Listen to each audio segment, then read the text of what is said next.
To err is human. The quote and report that started the medical industry toward doctor accountability and a drive for improved safety for patients across the United States. It is easy to look at a doctor and see a patient who has pain or a clear medical mishap and know that something has gone wrong. A doctor makes a medication error and prescribes the wrong dosage to their patient, or more tangibly, a doctor makes a mistake on the surgical table, injuring their patient, or even worse. Human nature is to make mistakes, and there is nothing that can be done to prevent all mistakes from being made.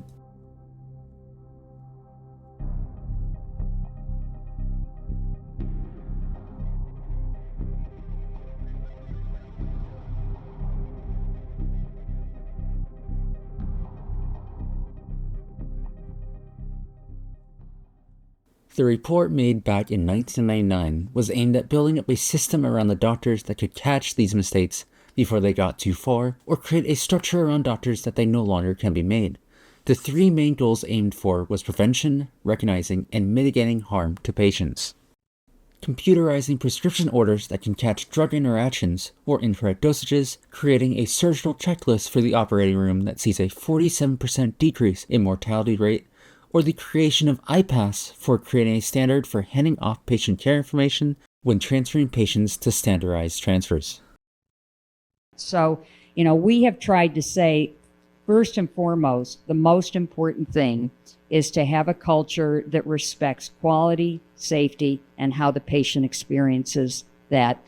This is not a blame game, and I'm not looking for a scapegoat, and neither are doctors. The aim is transparency. All people want is the truth. Most will not get the information they need or an apology. And many will be outright lied to, and information will be withheld. They will be forced to suffer behind that proverbial wall of silence. And you may know patients or families who describe these tragedies in their lives like car crashes. Doing the right thing to do is also the smart thing to do. We published our lessons learned that included transparency improves care. Clinicians feel a lot less moral injury when they're allowed to be honest with their patients. The entire aim is a system that can be improved for how things are done, and this same aim can be transferred over to our infrastructure across the states. Transport systems should be responsive to the needs of the users and forgiving of human error. Engineers around the world need to consider the safety of all modes of transportation and the quality of experience of more than our current car-central focus, building up the world around us in a way that allows people to feel more connected to community. There is a safety epidemic on our roadways today that needs to be taken account for by the people who have made this system and work on it every day. Building codes are written in blood, and the same quote is needed on our roads. Death and injury are not far from most of us, with countless people impacted due to unsafe roadways. Roads that you drive on every single day and don't give a second look or a second thought into the danger and life-changing crashes that have occurred right where you are. The intersection you have been looking at has had 2 fatalities in the last 10 years. It has been newly restriped with a bike lane added, which has had the added benefit of smaller lanes to slow traffic. This intersection is another with 2 fatalities within the last 10 years, except this one was a 9-year-old girl. Does it matter who is at fault here? Does it change anything about the future with this road by blaming it on the driver or even the little girl? How many more high-speed pedestrian crashes need to happen before something is done about it? The entire aim of this is to try and look at these areas where there are fatalities or large number of crashes and try to find some way of improvement.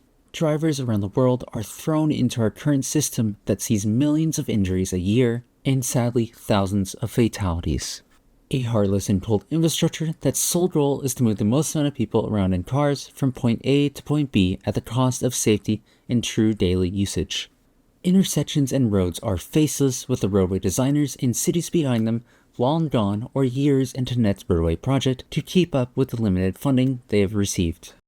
The major goal of cities and project designers should be to take responsibility for the effect that these roadway decisions have, with drastic impacts on the way that roads are used every day and the safety of everybody in the communities. This is the same with the medical industry. We should not look at the past for someone to blame for the current system in place, but look forward to the future for how we can take what is currently here and improve safety and better the lives of the daily user, not just the commuters. There are clear steps that can be taken toward improving our cities, either on a larger scale, with full railway construction, or simple changes that can have a great impact on protecting the people who use them today.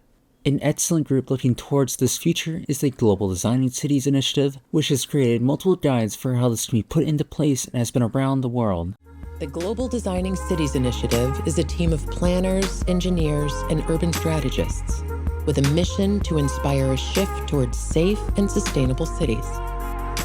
Our Global Street Design Guide and its supplement, Designing Streets for Kids, were created with experts from 42 countries to help re-envision healthy cities that put people first. We offer strategies to transform streets into safe and healthy places, supporting greater mobility, accessibility, and equity. Specifically, their Global Street Design Guide provides cities with a clear structure and pathway for how they should go about inspiring change in their communities, how they can show these projects are making a clear, measurable change, and how they can create specific projects that promote the sustainable street design.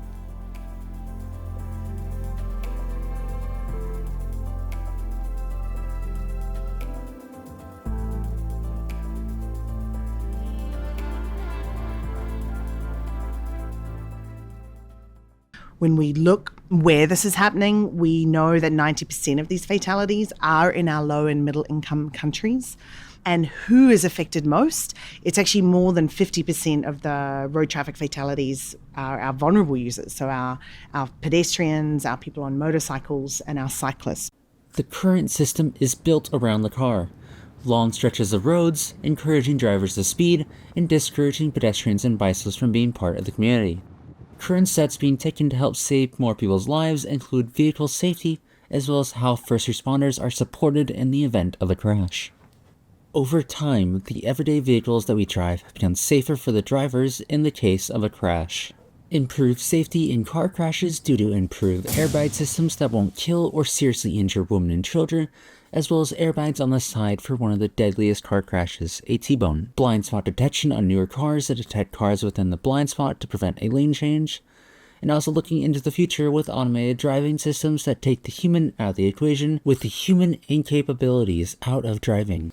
Even looking at something as simple as seatbelts saving countless lives. Comparing these changes in cars to those of the 1950s, there has been a 56% lower fatality risk, which scaled up for the number of crashes has led to thousands of lives being saved, with 27,000 people being saved yearly based off 2012 data. Fatalities have been massively reduced with improved design, but this does little for the prevention of crashes in the first place.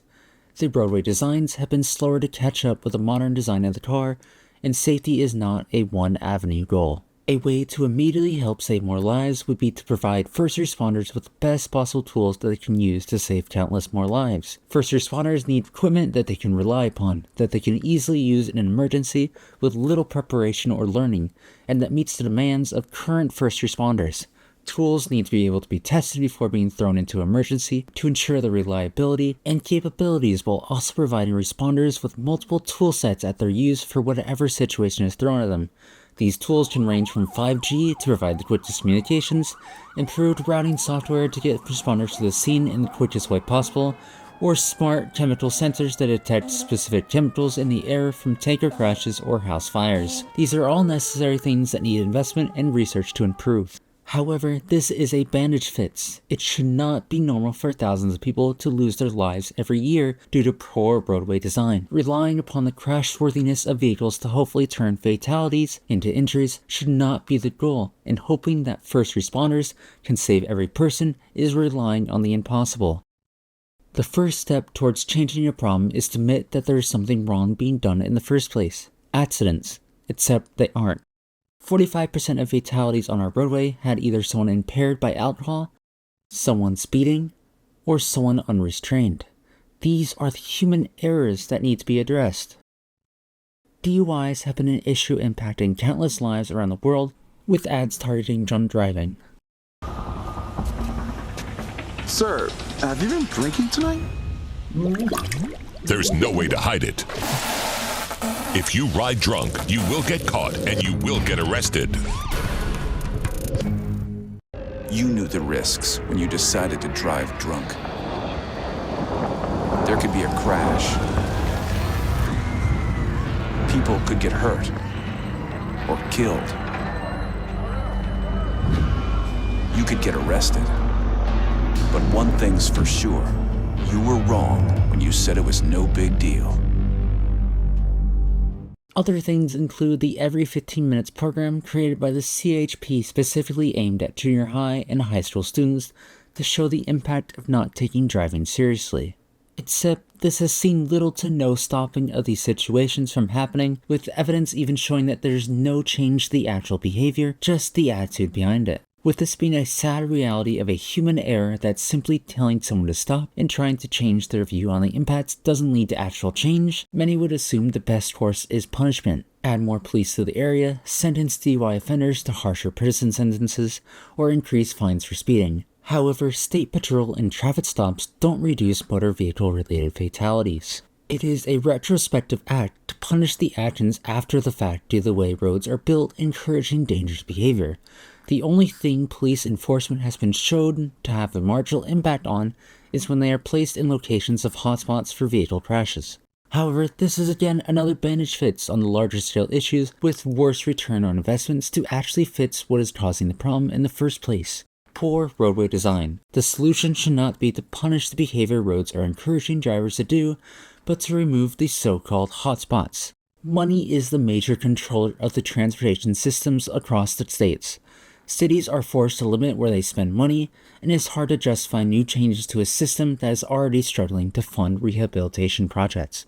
This is why it is important to provide cities with a pathway that is realistic to their current struggles, with giving the options for cities to work on safety with what little money they can. The main target of safety is the pedestrian. The best way to improve safety of pedestrians on the roadway is to slow the traffic down on the road. This slowing effort is called traffic calming.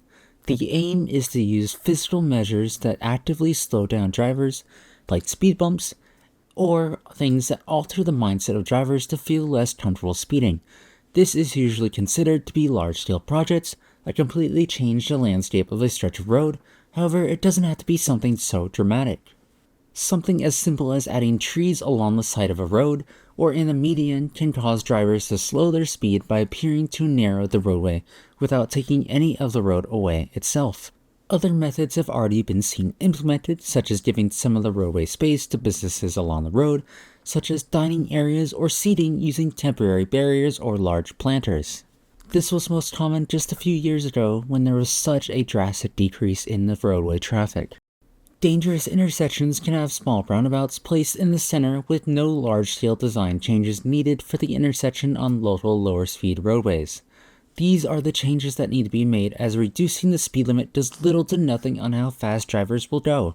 Motorists will drive at the speed they are comfortable with, and the speed that the roadway is telling them to drive. Wide roadways with multiple lanes, little crossings, no sidewalks, high speed limits, and no trees scream to the drivers that this is a race. Good roadway design is based on the key concept of separation. The more that the different modes of transportation come into contact, the more chances of human error. The easiest example that's done poorly is at a roadway with an unprotected bike lane that has a high speed limit. It is not comfortable to ride on these types of roads expecting cars to share the roadway. Adding a physical barrier along the road to provide a separated bike lane drastically improves the safety of cyclists. Providing wider sidewalks or even sidewalks at all in some areas show that pedestrians are being thought about. Wider sidewalks allow people walking to feel safe, and with the benefit addition of a bike lane for separation provides even more comfortability. Combining this with the addition of trees and other pedestrian-friendly utilities such as benches or even trash cans show the drivers that this is an area where they should expect people and need to slow down to accommodate. In the roadway itself, it can be narrowed to slow drivers. having parts of the sidewalk bulb out in the road, causing drivers to slow down to go around them, reducing the crossing distance for pedestrians, providing them safe islands in the middle of crossing so they only have to focus on one direction of traffic at a time, or creating vertical deflections such as speed bumps to further reduce speed. Large-scale intersection projects can also be done, such as full separation of cyclists and pedestrian crossings, with wider turns for vehicles to slow speeds on turns and increase time for spotting those crossing. Complete redesigns, such as roundabouts, can increase safety for vehicles as well as pedestrians. For newer developments, parking can be a major signal to drivers that they shouldn't expect as many people out walking. With more buildings located closer to the streets, such as shops, it has been shown to slow drivers. This is not a short-term goal or an easy fix for a lot of roads across the states. In a country where many of the roads across this nation are in disarray, it is hard to justify drastic changes all at once when fixing the roads is a major priority. It is something that will be a progress for decades to come, but the key takeaway from this should be that things don't have to get worse.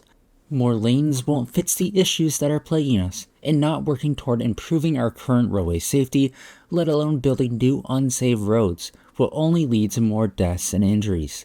Stop designing roads for a single occupancy driver and start designing it for all. Pedestrians, bicyclists, and cars alike.